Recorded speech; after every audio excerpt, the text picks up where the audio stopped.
പ്രിയപ്പെട്ടവരെ, എന്റെ ഏറ്റവും പുതിയ പുസ്തകമാണ് ബുക്ക് പ്ലസ് പ്രസിദ്ധീകരിച്ച പൂവിലൊളിക്കുന്ന കാട്ടുമൃഗങ്ങൾ എന്ന ലേഖന സമാഹാരം.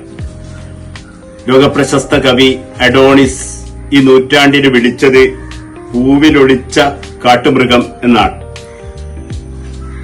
ഈ ഇന്നത്തെ ഇന്ത്യൻ അവസ്ഥയിൽ ഒരു എഴുത്തുകാരന്റെ തീക്ഷണമായ പ്രതികരണങ്ങളായി ഇതിലെ കുറിപ്പുകളെ കണക്കാക്കാം.